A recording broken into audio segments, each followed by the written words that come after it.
अस्सलामु अलैकुम व रहमतुल्लाहि व बरकातुहू। हामिदन व मुसल्लिया अम्मा बाद, अऊज़ु बिल्लाहि मिनश शैतानिर रजीम, बिस्मिल्लाहिर रहमानिर रहीम।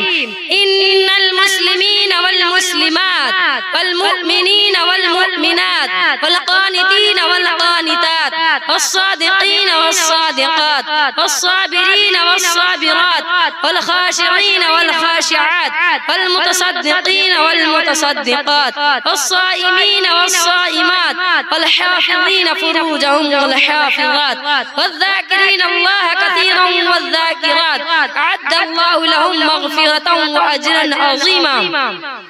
हम इस दुनिया की रौनक है, हमसे ही ये दुनिया जन्नत है। हम इस दुनिया की रौनक है, हमसे ही ये दुनिया जन्नत है। हम माए हैं, हम बहनें हैं, हम बेटियां हैं, हम इज्जत है। हम माए हैं, हम बहनें हैं, हम बेटियां हैं, हम इज्जत है। खेतों से खलियानों तक, खेतों से खलियानों तक, चूल्हों से मील मशीनों तक, जिस राह पर हमारे कदम पड़े हैं, हर कदम के नीचे अज़मत है। मेरी काबिले इकराम सहेलियों, मैंने खुतबा के अंदर कुरान मजीद की जो आयत तिलावत की है, इसमें अल्लाह ताला ने औरत की 10 ऐसी सिफात का तज़किरा किया है जिनसे मुत्तसिफ होकर हर खातून एक मिसाली औरत बन सकती है, जिनको मुख्तसर अंदाज में मैं आपके सामने मैं पेश करती हूँ। मिसाली औरत की पहली सिफत यह है कि वो मुसलमान हो। इस्लाम का मतलब यह है कि वो औरत इस बात की गवाही दे कि अल्लाह ताला के अलावा कोई माबूद नहीं और मोहम्मद सल्लल्लाहु अलैहि वसल्लम अल्लाह के बंदे और उसके रसूल है। वो औरत नमाज पढ़े, रमजान के रोजा रखे और हज फर्ज होने के बाद बैतुल्लाह शरीफ का हज भी करे। मिसाली औरत की दूसरी सिफत यह है कि वो औरत ईमान वाली हो। ईमान का मतलब यह है कि वो औरत अल्लाह पर, उसके फरिश्तों पर, उसकी नाजिल की हुई किताबों पर, अल्लाह के भेजे हुए रसूल पर और आखिरत के दिन पर यकीन रखती हो। वो इस बात का इकरार करती हो कि अच्छी और बुरी तकदीर अल्लाह ताला की तरफ से होती है।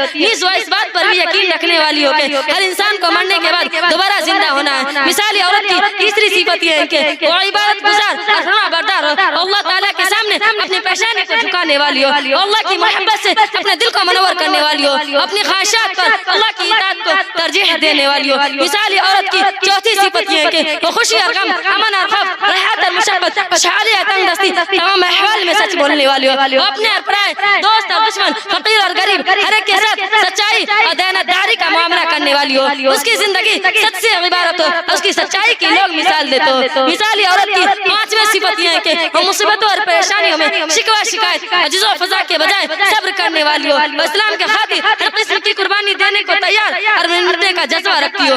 हज़रत सुमैया रज़ियल्लाहु ताला अन्हा की तरह इस्लाम पर खुद को मिटा देने की सलाहियत रखती हो। वो मिस्र की खातून ज़ैनब गज़ाली की तरह इस्लाम के खातिर दर्दनाक सजाओं को बर्दाश्त करने की क़ुव्वत और ताकत रखती हो। मिसाली औरत की छठी सिफत यह है कि अल्लाह ताला का खौफ और डर अपने दिल में इस तरह बिठाए हुई हो कि जब भी उसके दिल में गुनाह की ख्वाहिश और रग़बत पैदा होती हो तो उसका दिल लरज़ जाता हो, उसका बदन कांप जाता हो, उसकी आंखों से आंसू जारी हो जाते हो। वो कब्र के अज़ाब, अल्लाह ताला की नाराज़गी और क़यामत के दिन की रुसवाई की वजह से अपना दामन गुनाहों से बचा लेती हो। मिसाली औरत की सातवीं सिफत यह है कि अपने रब की खुशनुदी और रज़ा की खातिर रोज़ा रखने वाली हो। वो सख्त गर्मी के दिनों में भी अपने खालिक व मालिक की रज़ा की खातिर भूख और प्यास की शिद्दत को बर्दाश्त करने वाली हो। उसके लिए चिलचिलाती धूप में भूख से तड़पना और प्यास से बेताब होना आसान हो, लेकिन रोजा छोड़ना मुश्किल हो। वो हर हाल में अपनी ख्वाहिश पर अल्लाह ताला के हुक्म को तरजीह देने वाली हो। मिल्लत इस्लामी की मुक़द्दस शहज़ादी हो। मिसाली औरत की आठवीं सिफत यह है कि अल्लाह ताला के रास्ते में अपना माल खर्च करने वाली हो।